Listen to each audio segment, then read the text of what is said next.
I was definitely one of those people who never imagined that I could get breast cancer. And early in 2018, I heard this voice. It's like that inner intuition voice.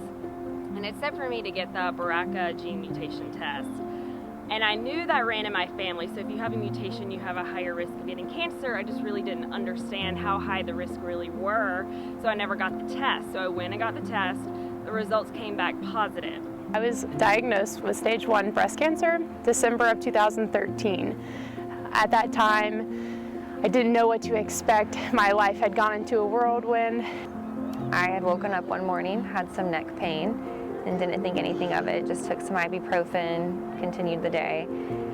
And then later on that day, I had noticed my lymph node right here had swelled up to a pretty good size. It was concerning. And honestly, it only took about a week for me to get diagnosed with Hodgkin's lymphoma. My first appointment with my oncologist, she felt a lump. And then it came back as cancer. I had a mammogram, they did the whole 9 yards. And then I also had an MRI, and the MRI picked up another tumor in the other breast. So I was completely in shock.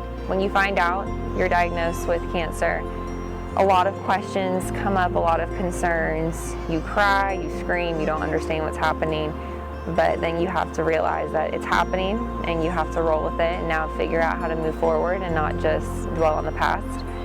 So my first question was, could I be a mom? That was my biggest concern. I mean, I was in dental school and I was working hard to become a dentist, but my first and foremost thought was, I want to be a mom, and that's my biggest goal.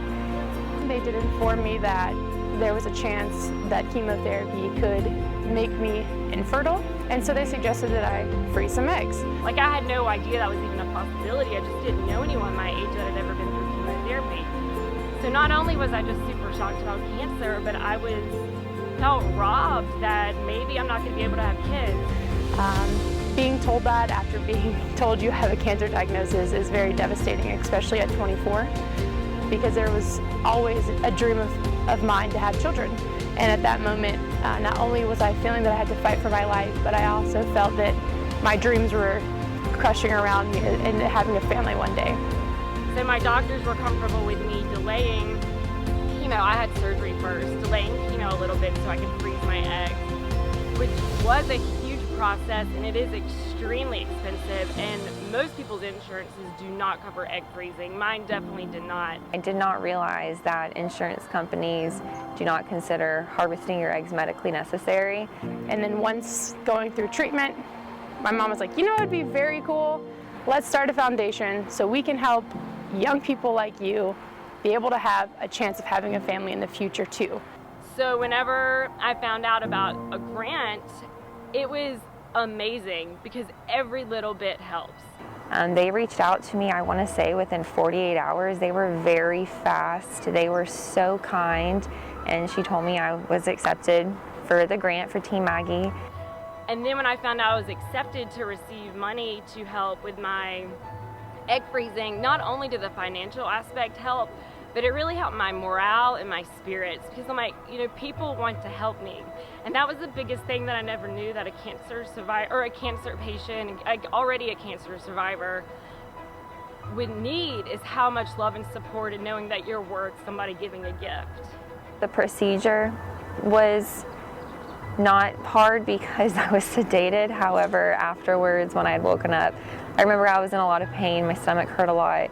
But waking up knowing that I was going to be a mom and I was going to be a fighter and I was going to fight chemo, I was going to fight radiation, and I didn't care what happened or what was in front of me, that I was going to do it. And because of Team Maggie, I now knew I had 18 eggs that were going to be hanging out in a freezer in Atlanta waiting for me to be ready to be a mom one day. Now today, I have a beautiful little girl, Laylee, and she is the light of my life.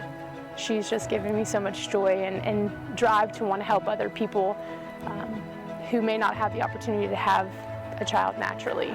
For Team Maggie, I vowed to them to forever to continue to pay back what they did for me, and I've continued to do that, and I will continue to do that in my future, of trying to give back to them so they can give back to so many other people that I don't even know that are out there that need them in the most crucial time of their life, because they were there for me, and I want them to be able to continue to be there for people, because you don't know what people are going through, and you don't know in their walk of life what part they're at. And being in dental school is very expensive, and so this was just one last thing I needed to add to the list of expenses. And because of Team Maggie, I know that I will be able to be a mom 100% one day.